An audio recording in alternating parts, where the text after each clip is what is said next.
السلام علیکم ورحمۃ اللہ وبرکاتہ۔ جی جی جناب جناب محترم مفتی مظہر الدین شمشیری صاحب بڑی گہرائی اور گہرائی سے انہوں نے احادیث اور احادیث اور قرآن کی روشنی میں اسوائے حسنہ کی جو تمہید باندھی ہے، اور جس انداز میں انہوں نے ان کے مطلب میں تو ایک طالب علم ہوں اور میری طالب علم کی حیثیت ہے، میں اس کا احاطہ تو نہیں کر سکتا، لیکن بڑی ہی گہری اور گہرائی کے ساتھ جو اس کا احاطہ کیا ہے وہ اس کے لیے بڑی فکر انگیز، اور اس کے لیے جو ہے ہر انسان کو اس کی طرف توجہ دے کے وہ کتابیں لے کے بیٹھنا چاہیے، اس کا مطالعہ کرنا چاہیے، اس میں غرق ہو کے پھر ہم اپنی بچوں کی نئی نسل کو بھی یہ سمجھائیں کہ بھئی اصل اسوہ حسنہ اور سیرت طیبہ کیا چیز ہے، معاملات کے اندر، زندگی کے مسائل کے اندر، سیاسیات کے اندر، معیشت کے اندر، یہ ساری چیزوں کے اندر جو احاطہ کرتی ہیں وہ ہے۔ تو یہ میری ایک عمومی تحریر ہے جس انداز میں، تو آپ اسے ذرا گوارا کر لیجئے 10 منٹ کے لیے۔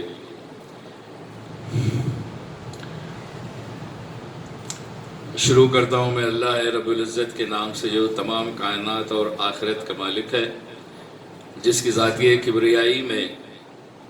تمام صفات پوشیدہ ہیں اور بڑا مہربان اور رحمت والا ہے۔ حاضرین اکرام، السلام علیکم ورحمۃ اللہ وبرکاتہ۔ اس سے پہلے کہ ہم کچھ گستاخی کریں اس سلسلے میں ایک درود ہم کو پڑھ لینا چاہیے ہمیں پیارے نبی مصطفیٰ صلی اللہ علیہ وسلم کے لیے۔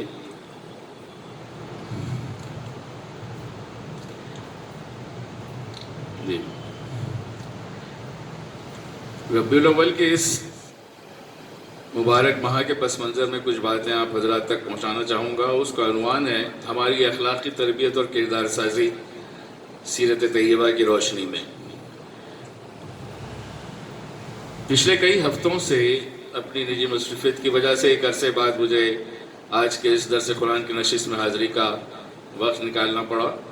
اور یہ میرے لیے خوش نصیبی کی بات ہے۔ سروری ٹاور کے اس خوبصورت گوشے میں، جسے نثار احمد ہال سے معنون و منسوب کیا گیا، صاحب خانہ اور بانی مدرس اور میزبان در جناب وقار احمد صاحب کی لگن اور بے لوث کاوشیں، جیسے ہم دام درم خدم سخنیں کہنا چاہیں گے، ہر طرح سے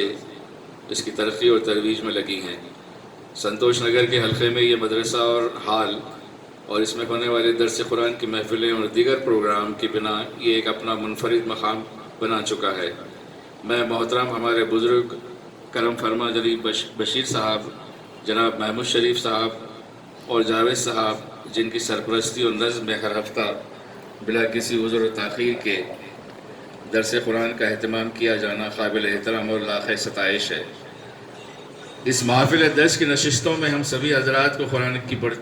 کی پڑھی گئی آیات کو بڑی بصیرت اور باریکیوں کے سمجھنے کا موقع ملتا ہے۔ ترجمہ اور تفسیر کے بیان سے ہماری علمیت میں اضافہ اور ہمیں اپنے تصحیح کرنے کا موقع بھی فراہم ہوتا ہے۔ اپنی سوچ کے ساتھ ہم اپنے اعمال بھی درست کر سکتے ہیں۔ احادیث اور فقہی معاملات کا بیان، اس پر افہام و تفہیم اور استفسار سے ہمارے رویے میں مثبت تبدیلی اور درست سمت کی طرف ہماری عقل و شعور کو رہنمائی ملتی ہے۔ انسان اپنی کلی صفات میں ایک نامکمل اور قابل تسخیر مخلوق ہے۔ وہ ہمیشہ کچھ نہ کچھ سیکھتا رہتا ہے، اور یہاں آپ کے درمیان میری حیثیت بھی ایک حقیقی طالب علم کی سی ہے۔ آپ تمام حضرات کے ساتھ میری بھی دعا ہے کہ دعوت دین کے ضمن میں درس قرآن کے اس مبارک سلسلے کے ساتھ ساتھ دیگر موضوعات پر، جیسے تاریخ اسلام، سیرت طیبہ، علمی اور سائنسی میدانوں میں امت مسلمان کی خدمات اور ان کی سوانح جیسے مضامین کا سلسلہ بھی اس نثار احمد ہال میں شروع کیا جائے۔ ہمارے ساتھ آج کی ہماری نئی نسل بھی اس کا حصہ بنے اور فیضیاب ہوتی رہے۔ ان کلمات تہنیت اور شکریہ کے بعد میں اپنے موضوع کی طرف آنا چاہوں گا۔ علامہ اقبال کے شعر کے ساتھ کہ چشم اقوام میں یہ نظارہ ہے ابد تک دیکھ، چشم اقوام یہ نظارہ ہے ابد تک دیکھ، رفت شان رفعنا لک ذکرک دیکھ۔ سورہ آل عمران کی آیت نمبر 3، اللہ تعالیٰ نے اپنے پیارے نبی سے فرمایا، اللہ تعالیٰ اپنے پیارے نبی سے فرماتے ہیں کہ اے نبی، لوگوں سے کہہ دو اگر تم حقیقت میں اللہ سے محبت رکھتے ہو تو میری پیروی اختیار کرو، اللہ تم سے محبت کرے گا۔ اب اسی پیروی کے لفظ میں قرآن کریم کا پیغام اور سیرت طیبہ کا وہ بیش بہا فلسفہ چھپا ہے کہ جسے حاصل کر کے اس پر عمل پیرا ہو کر نوع انسانی اپنی دنیاوی اور آخرت کی زندگی کو کامیابی کے ساتھ گزار سکتی ہے اور اس میں بھلائی اور اجر بھی پا سکتی ہے۔ اللہ تعالیٰ نے تشکیل کائنات کے بعد انسان جیسی ہستی کو آدم اور حوا کی شکل میں اس کرۂ پر وجود بخشا اور آباد کیا، پھر انہیں آبادی فرقوں اور قبیلوں کے درمیان